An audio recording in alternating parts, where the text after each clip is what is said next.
नमस्कार। आज आपण कहानीटीए ताहले शुणिबा। पूर्वदिन राति पत्नी सुदेशना हाथ को टंका बढ़ाई दे आलोक बाबू कहले, नियो एटा रखिदियो, चाकरी जीवनर शेष दरमा। दीर्घ 34 वर्ष कर्मक्षेत्र को घर परिवार बनाई चली आसुथिली। काली से परिवार ठारू मते भिन्न होगाकू ही पड़िबो, पुणी आउ गोटे जीवनर आयामारंभ पाई। कहू कहू हसी उठिथिले से, हेले से हसर आवेग को खूब पाखरु निरीक्षण करुथिले सुदेशना।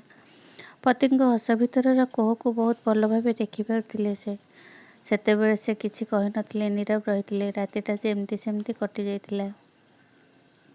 बोधहुए किछि भावना आलोक बाबूଙ୍କ मनକୁ ବ୍ୟତିବ୍ୟସ୍ତ କରି ପକାଉଥିଲା। ଜାଣୁଥିଲେ ସବୁ ଜିନିଷର ଶେଷ ଦିନେ ନା ଦିନେ ହେବ, ହେଲେ ନିଜ ମନକୁ ବୁଝାଇ ପାରୁନଥିଲେ ସେ।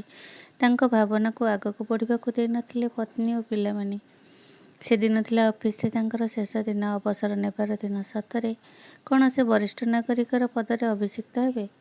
ଏମିତି କେତେ ପ୍ରକାର ଚିନ୍ତାରେ ବୁଡ଼ି ରହିଥିଲେ। ଅଫିସ ଯିବା ସମୟରେ ପିଲାମାନେ ସୁଦେଶନାଙ୍କୁ ହସି ହସି କହୁଥିଲେ, ମାମା ଆଜିଠାରୁ ବ୍ୟାଗ୍ ଆଉ ପାଣି ବୋଟଲ ପିଇ ବୋର୍ ହୋଇଯିବେ ଘରେ ବସି ବସି। ସୁଦେଶନା ସେମାନଙ୍କୁ ଇସାରାରେ ଚୁପ୍ ରହିବାକୁ କହିଥିଲେ। ଆଲୋକ ବାବୁ ଅଫିସରେ ମଧ୍ୟ ଚୁପଚାପ ବସିଥିଲେ। ସବୁବେଳେ ପ୍ରତିଟି ଭୁଲକୁ ନେଇ ଆବାଜ ଉଠାଉଥିବା ଲୋକଟି କେମିତି କେଜାଣି କିଛି ଦିନ ହେବ ସବୁକୁ ନଜରଅନ୍ଦାଜ କରିଦେଉଥିଲେ। ଏକଥା ବି ଅଫିସର ଷ୍ଟାଫମାନେ ଦେଖୁଥିଲେ। ମୁହଁରେ ଅବଶ୍ୟ ହସ ଥିଲା, କିନ୍ତୁ ମନର କୋହକୁ ମନ ଭିତରେ ହିଁ ସମ୍ଭାଳି ନେଉଥିଲେ ଆଲୋକ ବାବୁ। ଅଫିସର ସମ୍ବର୍ଦ୍ଧନା ସଭାର ଫଟୋ ଯାଇସାରିଥିଲା ସୁଦେଶନାଙ୍କ ପାଖକୁ। କିଛି ସମୟ ମଧ୍ୟରେ କିଛି ବନ୍ଧୁକ ସହ ଫେରିଥିଲେ ସେ। ଏ କ'ଣ ସୁଦେଶନାଙ୍କୁ ଆଗରୁ କହି ରଖିଥିଲେ ହିଁ ସେ କୁଆଡ଼େ ଯାଉଛନ୍ତି? ଘରର ମହଲ ଏତେ ଚୁପଚାପ କାହିଁକି? ହଠାତ୍ ଘର ଭିତରକୁ ପଶି ଆସୁ ଆସୁ ହଲର ଲାଇଟ୍ ଜଳିବା ସହ ଘରର ସମସ୍ତ ସଦସ୍ୟଙ୍କ ହାତରେ ଫୁଲ ତୋଡ଼ା ଦେଖି ଆଚମ୍ବିତ ହୋଇଥିଲେ ସେ। ହସ ଖୁସିର ସନ୍ଧ୍ୟାଟି ଆସ୍ତେ ଆସ୍ତେ ଘୁମେଇ ପଡ଼ୁଥିଲା। ରାତ୍ରିର ନିର୍ଜନତାରେ ଆଲୋକ ବାବୁ ମନ ବୋଧହୁଏ ଦୁଃଖର ଅନ୍ଧକାରକୁ ସାଉଁଟୁଥିଲା। ହଠାତ୍ କାନ୍ଧ ଉପରେ କାହାର କରସ୍ପର୍ଶରେ ପ୍ରକୃତିସ୍ଥ ହେଲେ ସେ। ସୁଦେଶନା ହିଁ ଥିଲେ, ଯିଏକି ତାଙ୍କ ପାଖରେ ଠିଆ ହୋଇଥିଲେ। କ'ଣ ଭାବୁଛ? ନା କିଛି ନାହିଁ। ସତ କୁହ। ନା ଏମିତି ପୂର୍ବ କଥା ସବୁ ମନେ ପଡ଼ୁଛି? ଓଃ, ଏଇ କଥା। ଆଚ୍ଛା କହିଲ ଦେଖି, ତୁମେ ଯେତେବେଳେ ଜନ୍ମ ହେଲ ସେତେବେଳେ ଚାଲିବା କଥା କହିବା ଶିଖିଥିଲ କି? ଯେତେବେଳେ ଛୋଟ ଥିଲ ସେତେବେଳେ ଚାକିରି କରିଥିଲ ନା ବାହା ହୋଇଥିଲ? ନାହିଁ ନା? ସଂସାର ପରିବର୍ତ୍ତନଶୀଳ। ସମୟର ଚକ୍ରରେ ଆମେ ସମସ୍ତେ ଘୂର୍ଣ୍ଣାୟମାନ।